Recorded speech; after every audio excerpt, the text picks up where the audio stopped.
study. I am William Shakespeare. Surprised to see me?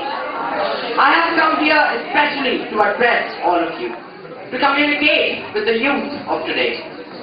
You all must be wondering as to how I know so much about today's way of speaking. It is because I have come here directly from the Oxford University, which I had attended especially to address all of you. You see, while I was in Jaipur, I came to the Literary Fest, and there I came to know that many of you out here have started finding the language of my work, that is, the Shakespearean work, originally thought to be rich and colourful, abstruse due to your unfamiliarity with them, which in turn makes you think that these are extremely mind-numbing and tedious, or in other words, very boring. Let me show you what goes on in the mind of the students today when they study my plays.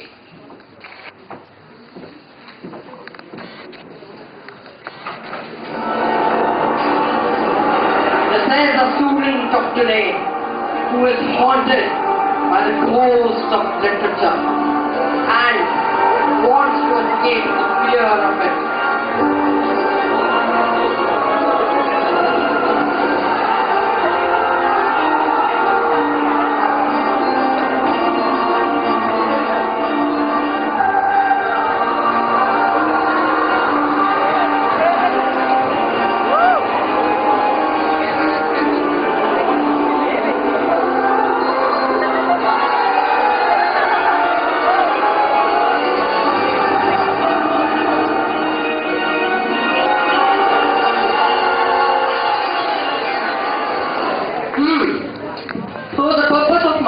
Here is to show you all that literature is not at all that bad. And if you just look beyond those mere words that confuse you and understand the meaning of it, you'll see how interesting it can be. How many of you have seen My Fair Lady? Come on, raise your hands. Yeah. A lot of you. Nice. And of course, you all enjoyed it. So, do you know that My Fair Lady was actually based on a modern drama play, Pygmalion, by George Bernard Shaw. Let me compare a scene of my play, that is, The Taming of the Shrew, with a similar scene from Pygmalion by Shaw. This is a scene from The Taming of the Shrew by Shakespeare. This is a story of Katharina, a rich man's daughter, spoiled by her father's family. Her father puts in all his efforts to find a suitor for her, but due to Katharina's stubbornness, he is unable to do so. At that time, Petruchio, a poor man, comes and somehow manages to marry Katharina. Now, she has to come with Petruchio to his shabby country house, but he deprives her of food and sleep to tame her and says that the food is not deserving of her. Grumio is a servant. This is Petruchio's house, where Katharina has not had anything to eat and hasn't slept for several days now. And she pesters the servant Romeo to get her some food. No, forsooth, I dare not for my life. More my wrong, the more his spite appears. What? Did he marry me, you Spanish? Beggars that come unto my father's door, of foreign and greedy, have a present as, if not elsewhere, they meet with charity. But I, who never knew how to entreat, nor never needed that I should entreat, in soft meat, giddy, lack of sleep, with oaths kept waiting, and with crawling fed. And that what spite me more than all these words? He done it all in the name of perfect love. And who should say, if I should sleep or eat, it were deadly sickness or else present death. I proceed, go and get me some repast. I care not what, so be it. Wholesome food. The servant Romeo tempts her with all kinds of foods, but does not give her any. What say you to an eat's foot? No, wait. It's passing good. I proceed. Let me have it. I fear it is too choleric a meat. What say you to a fat tripe finely broiled? I like it well. Good Romeo, fetch it me. I cannot tell. I fear it is choleric. What say you to a piece of beef and mustard? I do love to feed upon. Aye, but the mustard is too hot a little. Why then the beef and then the mustard rest? Nay then, I will not. You shall have the mustard, or else you get no beef of grumio. Then both or one or anything thou wilt.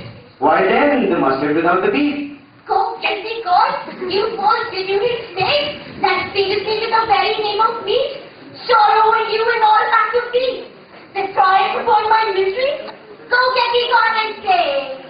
With the entry of Petruchio, Katharina gets mellowed down. Please get me the beef, please. How fares my gate? What, sweeting all amour? Mistress, what cheer? Faith as cold as can be. Pluck up thy spirits. Look cheerfully upon me. Hello, see how diligent I am to dress thy meat myself and bring it thee. And sure, this kindness merits thanks. What? Not a word? Nay, then thou lovest it not. Here, take this dish away. I pray you, let it stand. The poorest service is repaid by thanks, and so shall mine before you touch the meat. Yeah, go on, yes. Thank you, sir.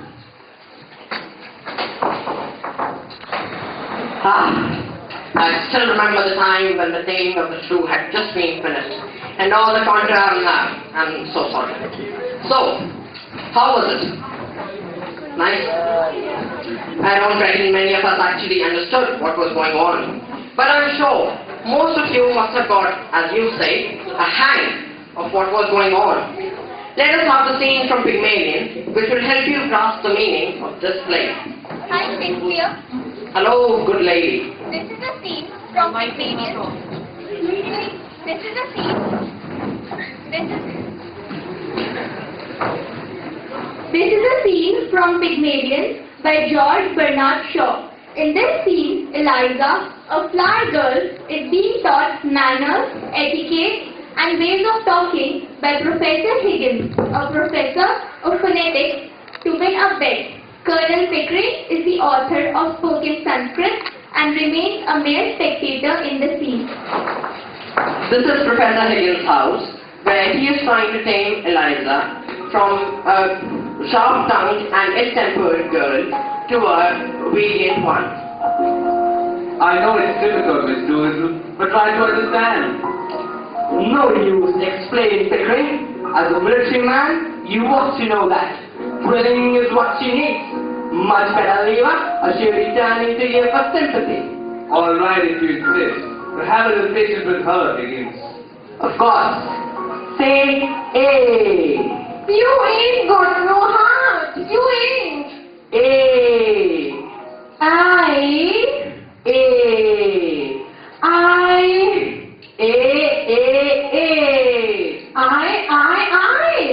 Eliza, I promise you, you will pronounce your words correctly before the day is out, or there will be no lunch, no dinner, and no chocolates.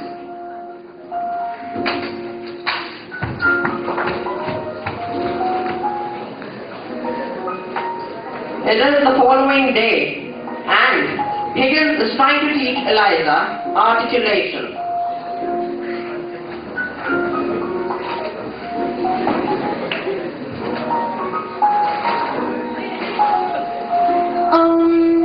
The rhyme is fine, sighs mildly in the climb.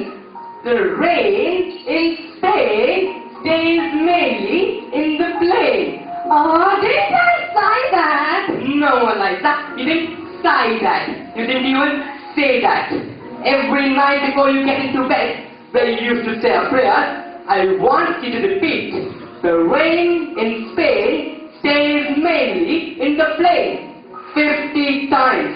You'll get much further with the Lord if you learn not to offend his ears. Now for your H's. Big rain, this is for me. Costly. Control yourself, Higgins. Give the girl a chance. Of course, no one expects her to get it right the first time. Now watch closely, Eliza. You see this paper? Every time you pronounce your H properly, the paper will waver.